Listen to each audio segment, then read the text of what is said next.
bad luck is one of the things that keeps people from achieving their true destiny and potential. For some reason, we've coined this word bad luck. And a lot of people are falling into what I call the victim mindset, where they simply transfer all blame. They think it's the government, they think it's the weather, they think it's their relatives, they think it's faith, destiny, just bad luck. But what is luck really? Well, luck in definition really means laboring under correct knowledge. And let's just look at each of those words carefully. Laboring. What is labor? The best way to describe laboring, in the sense of you achieving the best you were meant to achieve, is to think about what a mother has to go through to create new life. A seed is planted in the womb of a mother. She nurtures the seed. She nurtures the seed for one reason, because she knows that that seed will become the best that it can be. But she goes through the pain because she understands that for that seed to become the best that it can be, there has to be pain. There has to be some level of discomfort. So for 9 months, she's willing to endure the hardship, the difficult days. And after 9 months, she produces new life. A life so powerful, a mind so brilliant, that it can change the world for generations and generations to come. But to become all you can be, you start as a seed. And in between that process, there is some labor. The labor starts when you're born. The labor starts even before you're born. And the labor continues after you're born.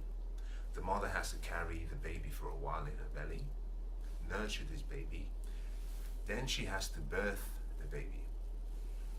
And to understand how powerful the labor is, if you were to walk into a hospital, the section in the hospital wing where babies are birthed and born is designated labor and delivery. It might say labor and delivery suite. It might say labor and delivery wing. The point is really that it's not just about delivering a baby. You have to go through the labor pains first to birth new life. So the L in luck really says to achieve something that you do not have, to become someone that you're not, you first have to labor. You have to pay the price. Sacrifice comes as a package deal. There is a labor part of it, and there is a reward part of it. The labor comes first, and the quality in which you handle the labor decides the level of your reward. Going back to the mother-son or mother-daughter example, doctors have said actually that it would take between 48 and 52 weeks for the seed to remain in the mother's belly, because that is the perfect time for all of the various parts of the baby to be developed. If the baby is born beforehand, let's assume the baby is born 5 months into the pregnancy, we call that a premature baby. What does that mean? It means if you cut your labor short, if you stop before the time that is necessary, what you get is something less than the finished article. The second word in the word luck is you, standing for under. That simply means that the labor you're working for, the price you're paying, is something that you must pay in humility.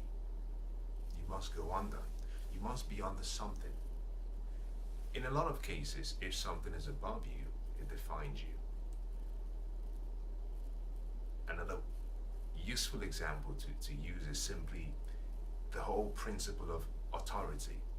Anyone who's above you in authority, in principle, controls you. What that means is that anything you want to achieve, whatever you want to be, do, have, you have to humble yourself enough to earn it first before you can enjoy it. You must see yourself as a servant. You must serve. And the word service doesn't refer to the physical act of labor. I'm talking about service in you becoming exceptionally good in what you do. I mean, you committing to a lifestyle of mastery combined with excellence. To become a master and to become excellent, you have to serve first. If you've ever seen or you've been part of the martial arts and you've seen the master-student relationship, there is a ritual that happens. We call it showing honor. You walk into what we call the dojo, you bow. It's a sign of respect. You walk up to your master, or you walk up to your teacher, or your sensei, you bow. It's a sign of respect. What that simply means is within the confines of that training ground or that environment, you are under authority. You are under the authority of the master. In the same way, whatever you're laboring for, whatever you want, you must serve. You must be a student. Becoming a student means you must be willing to be taught. You must be willing to listen, to study, to practice, but also you must be willing to fail. Assuming a position of someone underneath also comes with some advantages. One of them being that you don't have the full responsibility. Being a student means that you have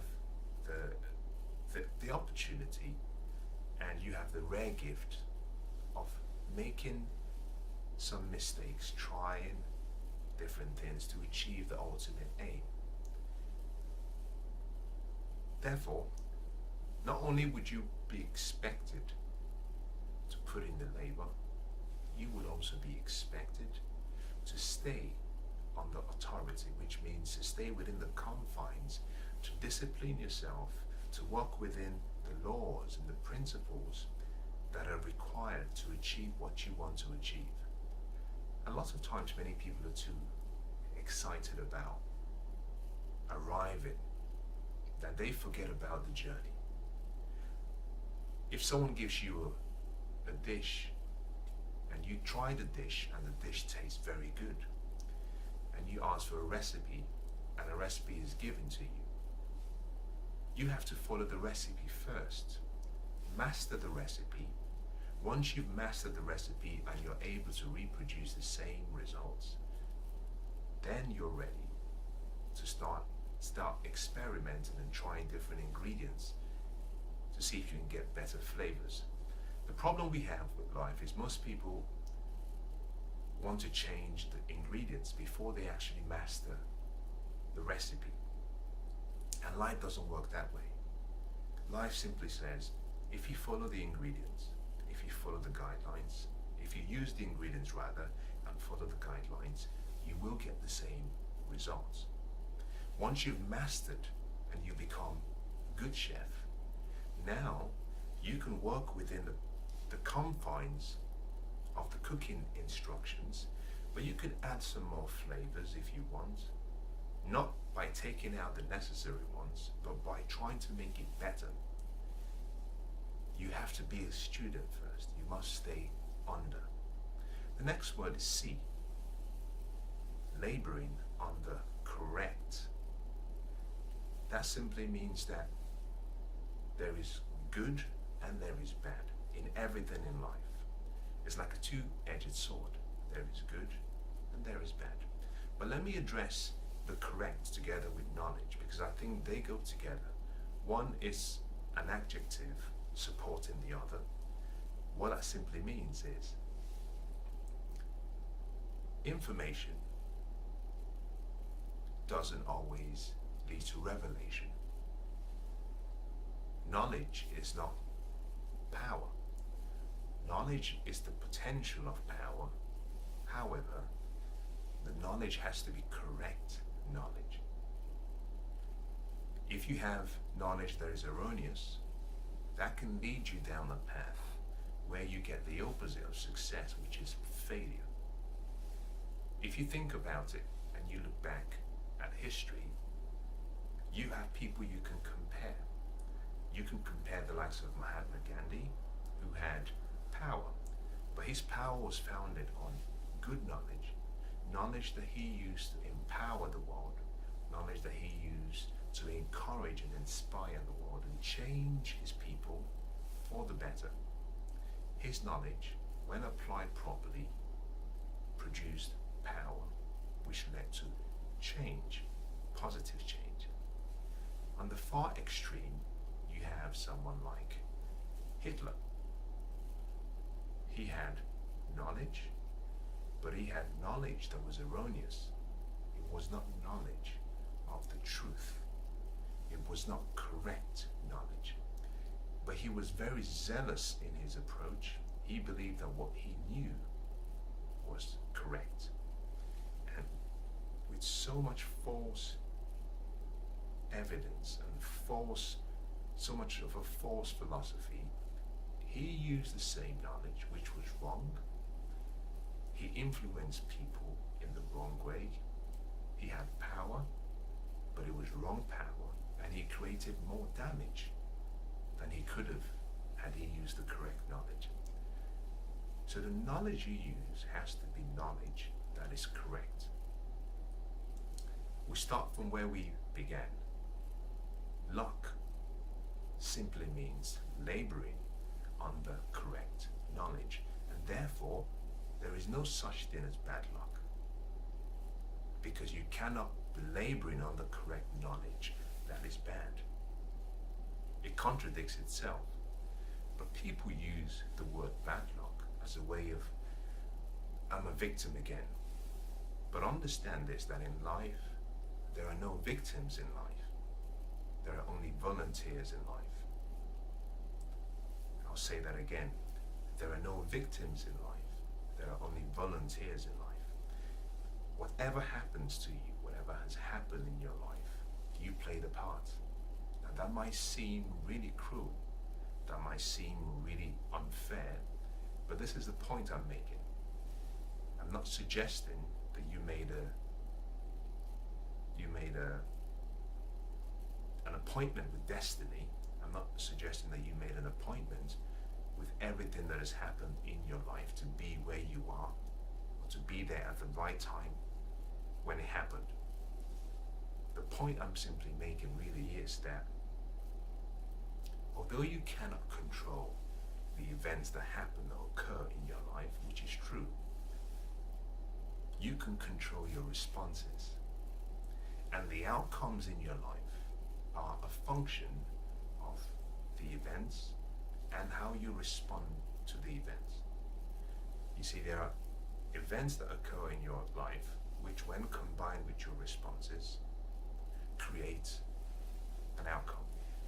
The outcome is within your control. And therefore, your life and destiny is not a matter of luck, but a matter of your choices. And therefore, you are a volunteer of all the events that have happened in your life. You haven't been a victim, you've been a volunteer. You have to give up the victim card. You've got to give away the victim mindset. Let go of it. And the reason is simply because it limits you. You have to embrace the mindset of accountability and recognize that you are fully responsible for all of the events in your life, whether good or bad.